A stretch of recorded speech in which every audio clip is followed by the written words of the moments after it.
Just as we did in the last episode, we're going to use two terminal windows here side by side. In this right-hand window, I'm going to run UCM. And it's always good practice to put all your code into a namespace. So I'm going to use a namespace called pragdev.abilities.count. And because that namespace is empty, I need to fork into it the base libraries, the standard Unison libraries. So just do this. Okay, done. Back over in this window, I'm going to be editing source files. And as we saw, the actual files we use are pretty much irrelevant. We can throw them away at the end, so it doesn't really matter what we call it. So let's just call it t.u. In this episode, what we're going to do is create an ability that acts as a counter. So every time we call its next value, quote, function, unquote, it'll return a successive number, 1, 2, 3, or whatever. So the object of the coding here is to produce a function. Let's call it next3. And what next3 does is return a list of the next 3 numbers in some sequence. So that's going to be next value. Now, at this point, you're probably going to be screaming at me a number of things. First of all, in functional programming, what you see is what you get, right? So in theory, next value, whatever it is, will always return the same value. There's nothing to do to anything different. But that's not what we have here. What we have here is something with side effects, with an ability. And so next value is actually going to be implemented inside an ability. And that ability is going to wrap our next3 function, so that when we call next value, we're going to go out to the ability, execute the code there, and then come back with a value. And that's why in our function definition here, we have to use this keyword do, which we haven't seen before. Do basically is used if I want to create a function that has no parameters. And the reason we need that is that it's the presence of parameters that tells Unison, that tells pretty much any functional programming language, that what it has is a function definition. So if I have next3 p1, p2, for example, then it knows that that is going to be a function definition because I have parameters here. But here, I don't want parameters. I don't need parameters. So I can get rid of those. But now Unison is going to look at that and say, oh, that's just an assignment. So it's going to go and try and run that, and it's not going to do what we want. So I have to tell it to defer the execution of this expression. And one way to do that is to use the do keyword. Another way to do that is to put a single quote in front of it, like that. And that's what we'll use when it's just a single expression like this. Here we have a single expression, which is our list, so I'll just put a single quote in front. Do is more useful if I have a block of statements. Okay, so here's my next3 function, and it kind of looks all right, but it's obviously not going to run because nobody knows what next value is. So now we need to implement some kind of ability that's going to give us this next value. And that is a two-step process. First, we're going to define the interface, and then we're going to define the implementation. Now the interface, pretty straightforward really. We're just going to say unique ability counter. I like to spread this across multiple lines. So we have said now that we're defining an ability called counter. I'll get back to that unique thing in a second. And it is going to implement next val, and the type of next val is a natural number. The unique part here is necessary because we have side effects, but let me explain why. When we had a look at functions, we saw that two functions that have the same implementation, the same AST, are treated by Unison as being the same function. And because it hasn't got side effects, it will always return a value depending on the value of its parameter. But here we have side effects. And so you can't trust functions the same way. So by saying unique, I'm actually forcing Unison to create a unique implementation for this particular ability. And then if I had another ability that happened to have a next val in it as well, I wouldn't be clashing with it. So now I have my next3 function and my ability defined, but I have not yet tied the two together. So this is just an interface. So I'm going to need an implementation for my counter. So let's see what that's going to look like. It's just a function. It's called anything you want. I've just chosen to call it implement counter. And it takes two parameters. The first parameter is the state. This is the value that we're going to be mutating over time. In our case, it's going to be a number. It could be some kind of file handle, or it could be a network connection, or whatever. But this is the state that we're mutating. The next parameter is called conventionally request. Request is how Unison tells our ability what it wants us to do. And we'll see how that works in just a second. The only thing we have to worry about here is handling that request. So we're going to say match request with, and now we have some pattern matching. It's a bit different to regular pattern matching because it's inside an ability. But what we're going to do is to say when our request is for next value, then we're going to do this particular chunk of code. We need one more thing though. We get basically two parameters out of the request in this case. We get the fact that it's next value, and we also get this magic thing called resume. If you've done functional programming, or actually not even functional programming, if you've done programming in some dynamic languages such as Lisp and maybe Ruby, you may have come across things called continuations. A continuation is a value that represents a particular point in the execution of some code. And the idea of a continuation is you can call it, pass it to somebody, and then when the person you passed it to calls that continuation, it resumes the code from where it left off. So here, for example, if I was doing next value, then it's going to come into my implementation, into this particular clause, and resume here is going to be a pointer to the place in the code immediately after next value.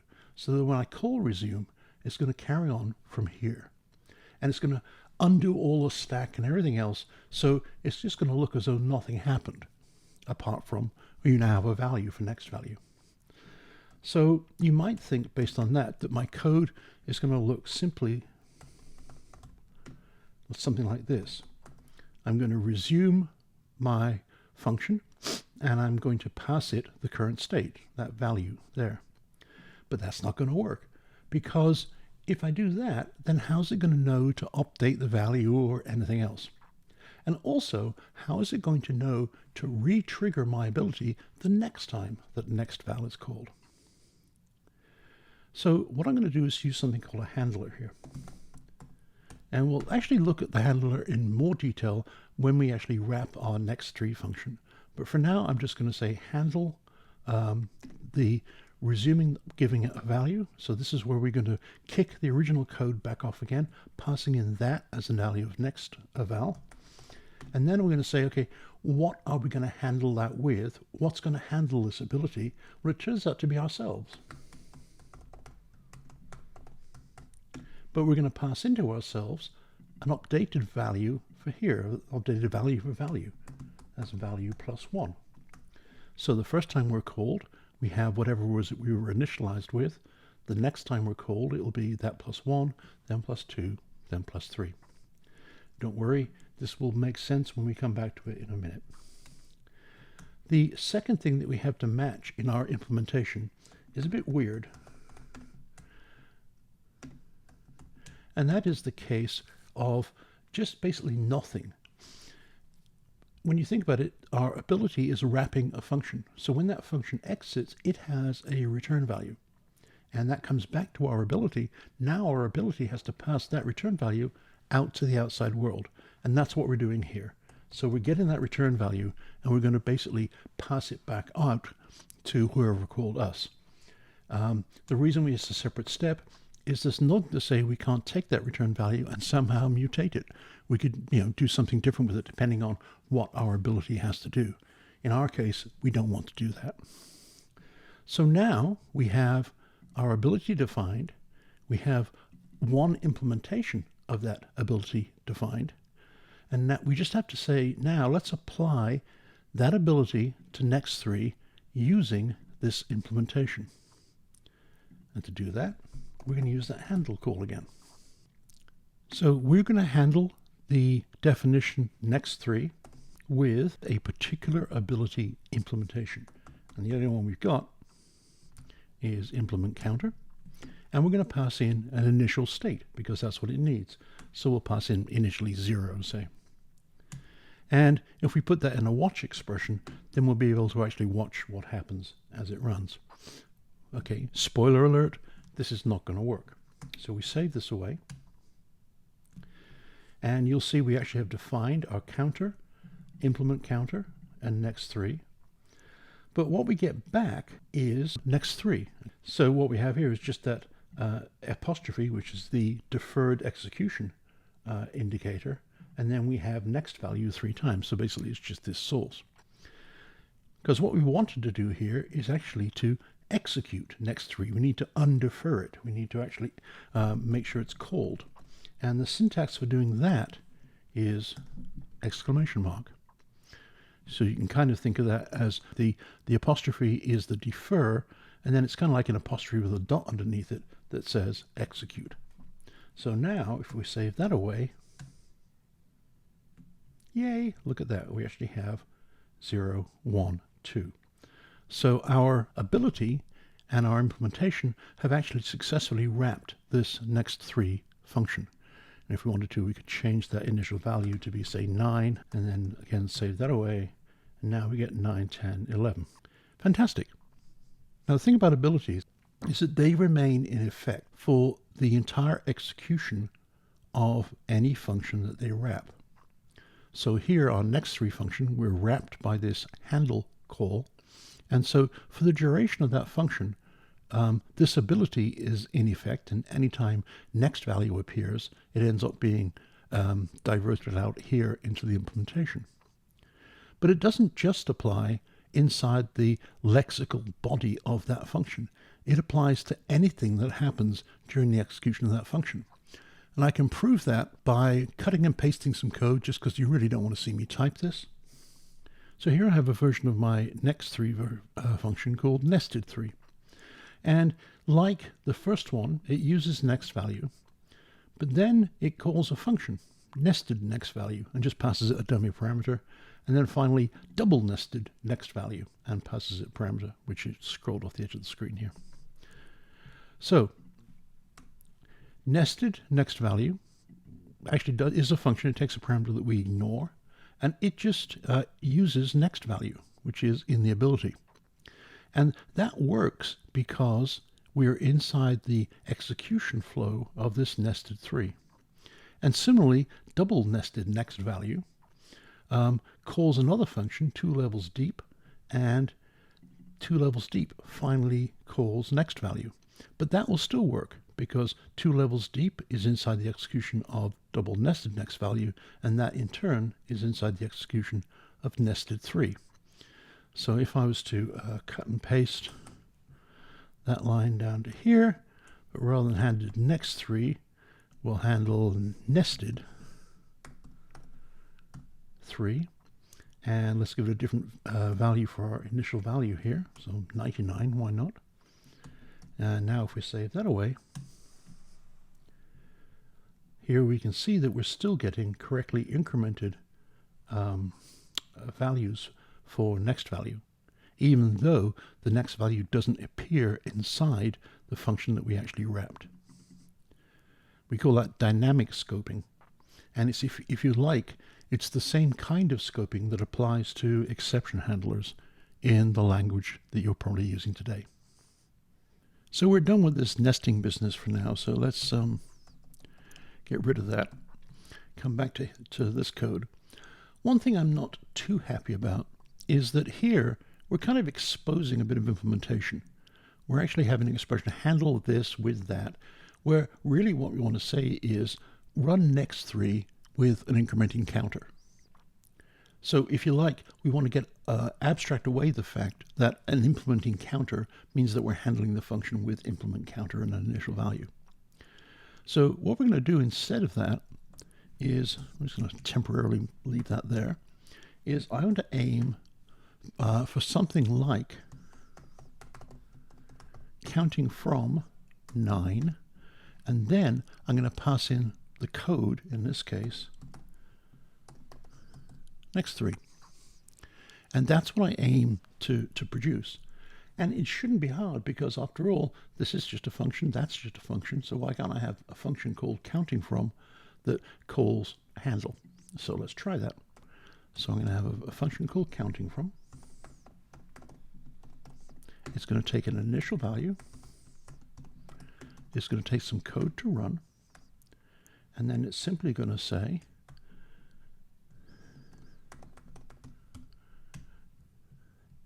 handle code with implement counter initial value. Looks reasonable. Save it away. And let's try running it. Well, back over here, now we've got an error. The expression in red needs the counter ability, but this location does not have access to any abilities. And then it's complaining about counting from 9 next 3. So it's noticed that next 3 needs an access to a counter, and that's because we're calling next value, and the only next value it knows about is this one here. But why do we need to do anything here? Because so far, everything has just worked. And it turns out that we've kind of become lazy because Unison's type inference is just so good. So we haven't actually written a single type definition in this code, and Unison has correctly inferred the type of everything. The code is fully type checked, even though we haven't actually written any type definitions. But here, we actually have to do something because the actual code that we pass in, it doesn't know, right? We haven't actually passed it in yet. So we're going to have to actually tell it what kind of thing that code is.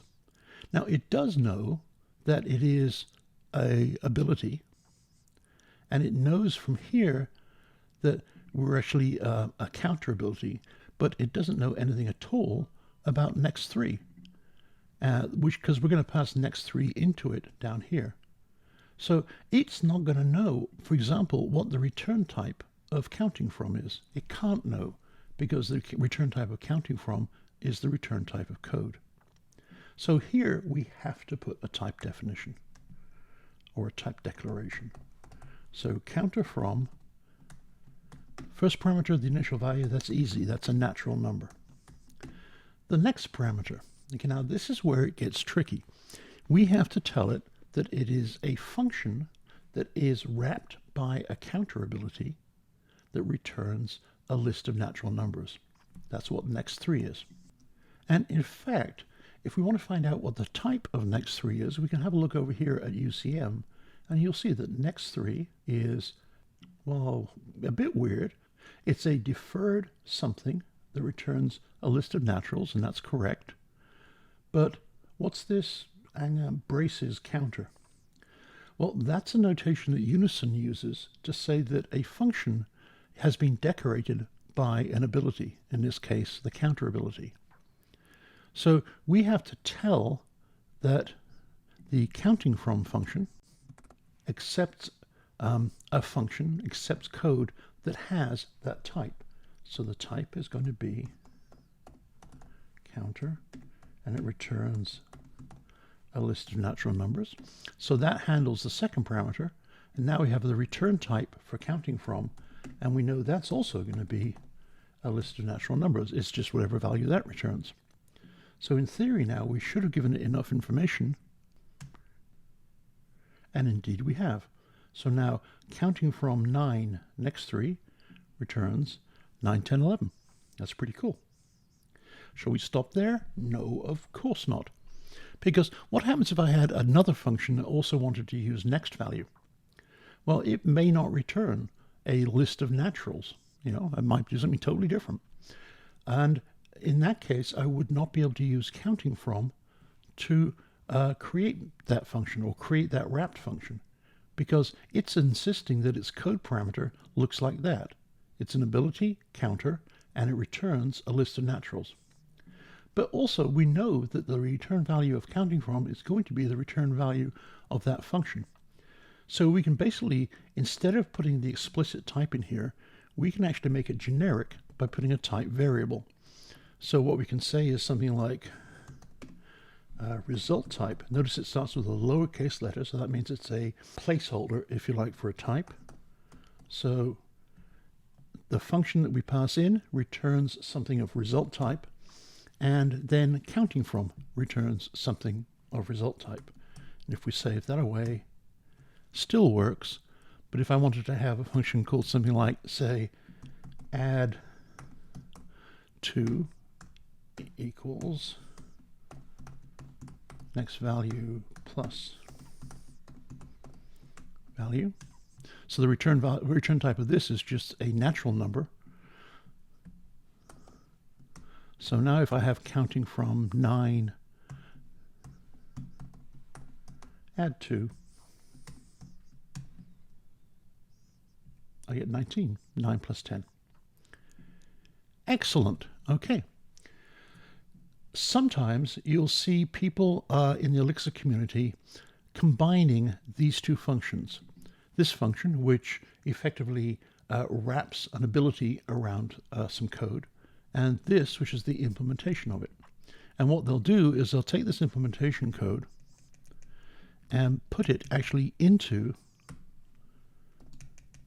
the constructor code like this. And that works fine because this is totally local to that. It's never called from anywhere on the outside once we have that wrapper.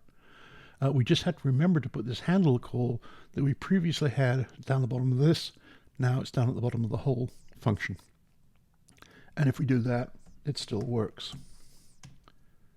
Oh, it would still work if I have my indentation correct. Yep. Try that. There we go. And that's perfectly good. Personally, just for now, I'm going to keep them separate because they do two different things. In my head, I find it easier to think about it if I split them out like this. I'm pretty sure that as I get more and more experience with this, I'll be more comfortable just putting the implementation into that constructor thing. So by using this generic return type here in counting from, it means that we can actually now use it to wrap functions with different return types, and it just works fine. But there's another kind of genericness, if you like, that we need to be able to handle. And I'll just show you that by actually creating a slightly different version of next3. So if we have something called chatty next3 equals, and this time I'm going to use do because there's multiple lines in this function, result equals next value. Okay. Now we're going to print that out to the console. So I'm going to take my result, I'm going to convert it to text, and then I'm going to pass that into a built-in library function called println, and then finally I'm going to return my result. Okay, and down the bottom here, I don't need this line anymore, but I'm going to change this to be chatty next3. Okay, so now I'm doing counting from 9, chatty next3. So let's see what happens when I try and run that. Okay, now it's going to get a bit weird. Look at this. The expression in red, which is chatty next3, needs the abilities exception, but it was assumed only to require counter. So where'd that exception come from? Well, the problem is that chatty next3 does I/O. And if you've used a language like Haskell, you'll know that I/O is an effect, it has side effects, and so in the Unison sense, we're going to have to make that into an ability somehow. And fortunately, we don't have to write that ourselves. Unison comes with an I/O ability built into it. And println actually uses that ability.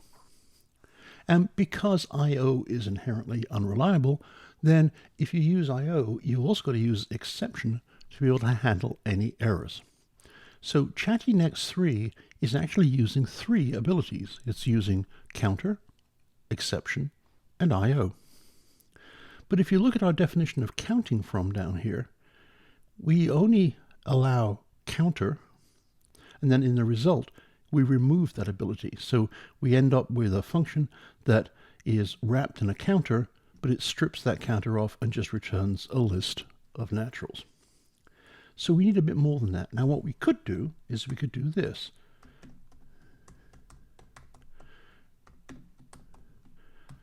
So our counting from is going to take a natural number and is going to take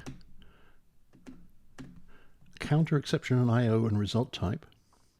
And then it's going to return, well, it still needs exception and IO. All we've done is handled the counter ability. So we'll have to put exception and IO on that. Now, this is not going to run for another reason. Here we have the expression in red needs the IO ability. And you go, but wait a minute, we just added the IO ability. What's going on? You lied to us, Dave. Well, if you look, the expression in red is now not just chatty next 3, it's the whole thing. And the reason for that is that a watch expression simply goes and fetches a value and reports on it. It doesn't know anything about IO and abilities and anything else. So we cannot use just a watch expression the second we have any code that uses or that returns a function with abilities on it. Instead, what we're going to do is we're going to wrap this in a function. So let's have a function called, I don't know, run count equals defer counting from 9 chatty next 3. So now it's going to define a function called run count. And we're going to actually just do that. And here's our run count function just here. Then in UCM, we can execute that using run. And run knows how to handle all of the IO ability, all the exception ability, everything else. So if I say run count, now we've run our function. Here's the output of the println, and then here's the result of the function. And that's all well and good, but what happens if I just wanted to use next 3 without chatty? Well, the problem is that next 3 only does use a counter. It doesn't have exception and IO. And so I don't want those here, and I certainly don't want them on the result type. How do I handle that? Well, in the same way I can use a generic type here, I can use a generic type here for my abilities. And most people call that G, I guess, for generic. I like to call it REST, just because my brain isn't up to knowing that G stands for generic. And what that does is it picks up any abilities that I haven't explicitly listed and just stores them into this REST type.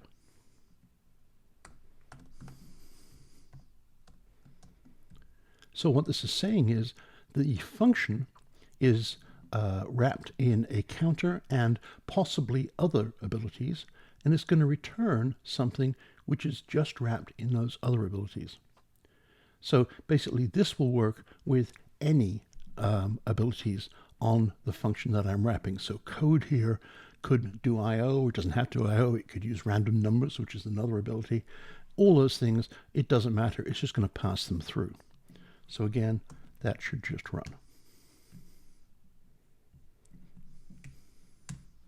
And it does.